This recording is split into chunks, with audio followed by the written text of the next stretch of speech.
عسلامة، شنو حوالكم؟ ان شاء الله تكونوا بألف خير يا ربي. اليوم رجعت لكم كيما العادة بنة جديدة تعمل الكيف. هو الحقيقة راني ما عرفت شنو نسميها، سألتكم في ستوريات على انستغرام وقلتوا لي سميوها جاتو دوبل بنة، على خاطرها البنة بالحق فيها دوبل اللي هي البيستاش والنوازيت. بما انه راس العام قرب حبيت نمدكم بإيدي متاع جاتو تعمل الكيف، جربوها وتفكروني في البنة اللي جيت فيها. الغوس بورجواز أول حاجة باش نعملوها نبداو نحضروها هي الكريم باتيسيير. ديما ماذا بيكم تبداو بها هي الأولانية، على خاطر لازمها تقعد تبرد في عقلها. المكونات متاعها سهلة، انا كل شيء زاد نكتبه لكم في خانة المعلومات.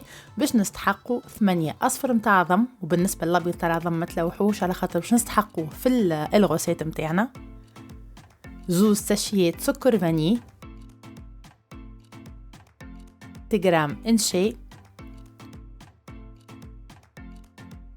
200 جرام سكر. السكر بالطبيعة يكون سكر عادي. وباش نستحقوا إيترا متاع حليب. أول حاجة نعملوها نحطوا الحليب متاعنا باش يسخن على الغاز. حطينا الحليب في كاسرونة وباش نزيدوه 2 سكر متاع الفاني. كان عندكم لي غوس دو فاني نجموا زاده انكم تزيدوه، يعطي مطعم ياسر بنين. في الوقت اللي الحليب متاعنا قاعد يسخن باش نحطوا 8 متاع اصفر العظم، وباش نزيدوه السكر، وباش نركضوا المكونات متاعنا الكل بالباهي.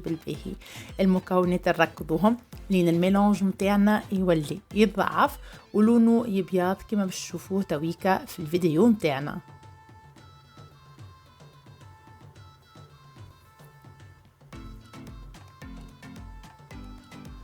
وهكذا نتحصلوا على تكستور اللي حاجتنا بيها. بعد ما الميلانج متاعنا كما شفتوه تبدل لونه ابيض، باش نجيو نزيدوه انشي. بالنسبه للنشي راهو 100 غرام.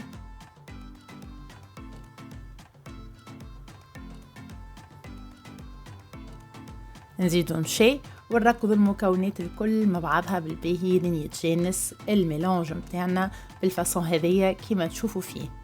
بعد ما كملنا ركبنا المكونات الكل مع بعضها، باش نجيو نحطوا شطر الكونتيتي متاع الحليب اللي سبق وسخناه. ما يتحطش بارد الحليب، يتحط الحليب سخون. ونركضوا نكملوا نركضوا المكونات الكل مع بعضها لين الميلانج متاعنا الكل يدخل في الحليب بالباهي.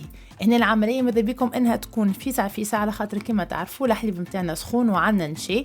ماذا بينا قبل ما تجمد الخليط متاعنا وباش نجيو نحطوه على شطر الكونتيتي متاع الحليب اللي سبق وخليناها.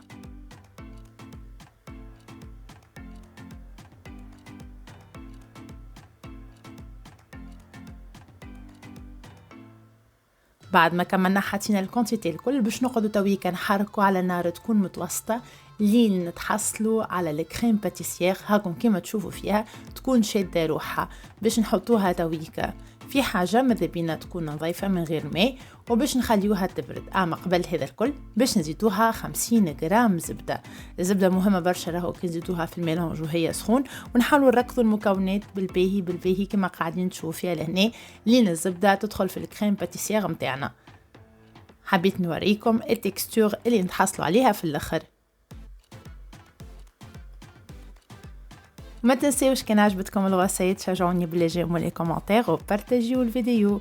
وهنا صبيت الميلانج متاعي الكل في صحفه. البول متاعنا كما قلت لكم يكون نظيف ما فيهش ماء، وباش نخليوه في الفريجيدير يبرد في عقله. ملاحظه مهمه برشا، راهو الكريم باتيسيير قبل ما نردوها كريم موسلين لازمها تكون بارده بالكدا وباش نغطيوها بالبابيي سيلوفان. وماذا بينا ما تكون فيها حتى كونتاكت متاع هواء. طريقه صحيحه للتغليف هي تكون بالطريقه هذيا. نحاولوا ان نحطوا البابيي سيلوفان اون كونتاكت مع الكريم باتيسيير متاعنا بالطريقه هذه كما تشوفوا فيها في الفيديو. خليوها تبرد في عقلها وباش نتعديو تويكا نحضروا الداغواز. كما قلت لكم بما انه الجاتو متاعنا اللي هي روس بورجواز اللي هي متكونه من نوازيت وبيستاش، باش نحضروا داغواز بيستاش وداغواز النوازيت. وهذه ابيض العظم اللي سبق قلت لكم ما تلوحوهش، 8 ابيض عظم، 120 غرام سكر عادي، 200 غرام بودر متاع بيستاش، وباش نزيدوا عليه 100 غرام سكر محور. كيف بالنسبة للنوازيت نفس الكونتيتي، 200 غرام بودر متاع نوازيت عليها 100 غرام سكر محور. هنا باش ناخذوا دو بول، هنا باش نخلطوا المره الاولانيه البيستاش سباق قلت لكم اللي هي 200 غرام، وباش نزيدوا عليها 100 غرام سكر محور، وماذا بيكم انكم تغربلوه بوغ ايفيتي انه يقعد فيه الكعابر كما باش تشوفوها هنا في الفيديو. من السؤالات اللي تسأل ديما اسكو الجاتو نجمو نحضروها قبل بنهار، هو من المستحسن الجاتو راهي تحضر قبل بنهار باش تبرد في عقلها، ومن بعد حتى في الديكوب تجيكم ياسر مزيانه. كما تشوفوا هنا انا مزروبه بالوقت وسورتو بالضوء نتاع التصوير باش ما تجيكمش الفيديو ظلام، ما خليتهاش تبرد في عقلها، على ذاك تحسوا الكريم مازالت ما يشد روحها بالبي. اما ديما راهو لازمها تقعد ترتاح بين 8 و10 سوايع. وهنا بعد ما تحصلنا على الميلانج نتاع داكواز بيستاش نجموا نفس الطريقه اللي هي 200 غرام نوازيت بودره نتاع نوازيت، ماذا بينا تكون مرحيه ومحمره، يتشريوها حاضره ولا تعملوها وحدكم في الدار، وباش تزيدوا عليها 100 غرام سكر محور. سكر محور كما سبق قلت لكم راهو تغربلوه بو ايفيتي انه يكون فما كعابر، ومن بعد في الميلانج جينا حتى في التكستور نتاع الداكواز نتاعنا ماهيش مزيانه. نفس العملية كما عملناها في الميلانج متاع البيستاش باش نعاودوه في النوازيت، نحركه بالباهي لنتجانس الخليط الكل مع بعضه اللي هو بودر دو نوازيت ومعاه السكر المحور. وتويكا 8 ابيض متاع ضم باش نجيو نطلعوها للميرانغ نتاعنا. ملاحظه مهمه برشا هي اللي تنجحنا راهي التكواز وتجينا مولز من داخل. هنا اول ما تبدا فما الكشكوشه كما قاعدين نشوف فيها هنا في الفيديو باش نجيو نحطوا السكر هنا باش نزيدوه على 3 مراحل، نبداو نزيدو بشويه بشويه ونخلطوا كما قاعدين تشوفوا، وكل مره نبداو نزيدو هو اللي باش يكبس لنا الميرانغ نتاعنا. وردوا بالكم انها تجي ميرانغ ياسر ياسر يابسه، تاو تشوفوها التكستور نتاعها حتى كي تبداو انتم تحركوا فيها تحسوها لونها كيما الساتان، وتكون شاده روحها ما شاده روحها برشا وما هي جاريه. تاو تشوفوا التكستور اللي نتحصلوا عليها في الاخر.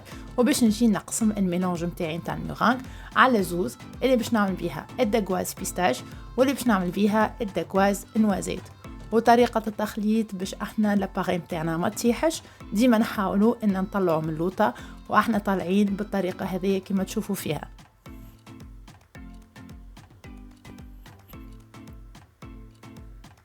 نفس العملية باش نعملها في الخليط نتاعنا نتاع البيستاج وفي الخليط نتاع النوازيت. وحبيت نوريكم هنا التكستور اللي نتحصلوا عليها والقوام اللي لازمنا نتحصلوا عليه في الاخر.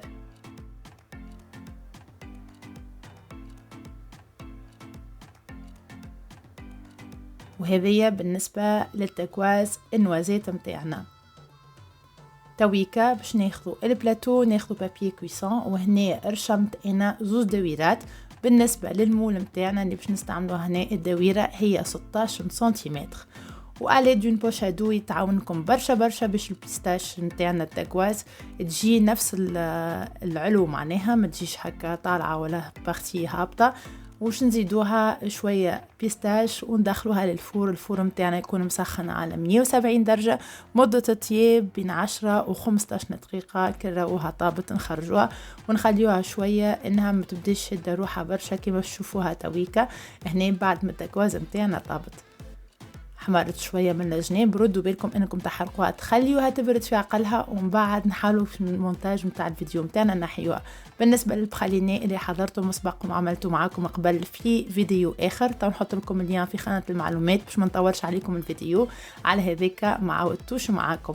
هنا انا الكريم تويكا بعد ما بردت كما تشوفوا فيها تكون بارده بارده بارده. ملاحظه مهمه برشا، راهو ما نجموش نزيدوا الزبده والكريم نتاعنا تبدا سخونه، الزبده راهي تسيح والكريم تتهلك.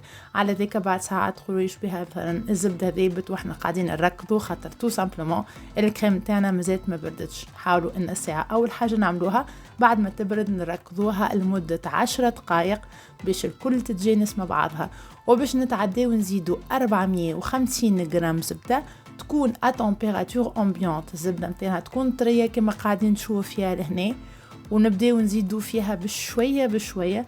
وكل مره واحنا نركضوا كنحسوا الزبده نتاعنا دخلت في الميلانج، كل مره واحنا نزيدوا الكونتيتي حتى لين نكملوا الكميه اللي احنا حاجنا بيها اللي هي 450 غرام.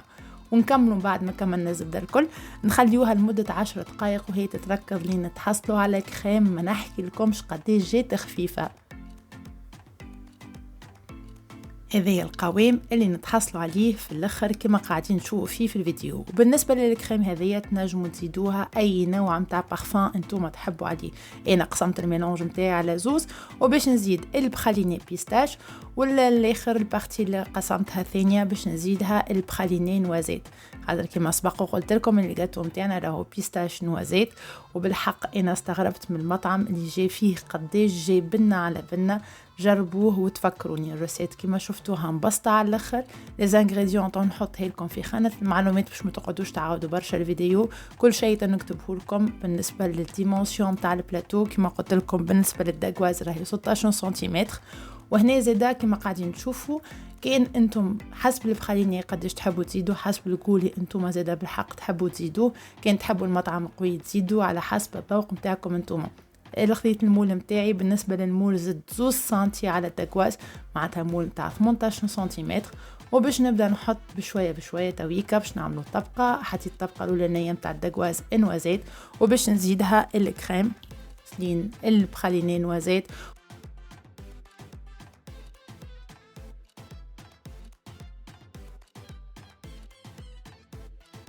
وزدتها شويه نوازيت محمره باش تعطيني كد قرمشه البنينه.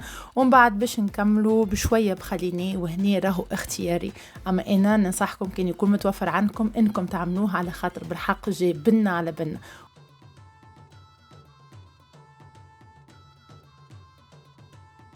وباش نزيدو تويكا طبقة أخرى نتاع تكواز بيستاش، ونفس العملية اللي سبق وعملناها في النوازيت باش نعملوها في البيستاش. باش نزيدوها الكريم موسلين نتاع البيستاش ونزيدوها من الفوق كعبات بيستاش محمرين. كيف كيف راهو هنا اختياري، تنجموا ما تعملوش خاطر ديجا الدكواز فيها البيستاش. وكل مرة نستويو بالسباتيول نتاعنا حتى لين نكملوا الطبقات الكل، ونحاولوا من الاخر نعملوا لها كوش نتاع النوازيت والا بيستاش انتوما حسب باش بديتوا وكيفاش كملتوا اخر طبقه نتاع دكواز. وباش نخليوها تبرد في الفريجيدير. راهو مهم برشا انها تبرد بين 6 و10 سوايع، وماذا بيكم حتى تبات ليله كامله باش الكريم نتاعكم تشد روحها بالباهي بالباهي.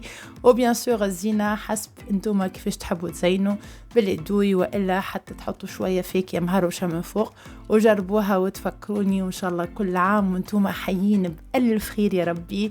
وان شاء الله يا ربي 2023 يكون عام باهي للناس الكل، واللي يحب هكا يحقق فيه حاجات ان شاء الله.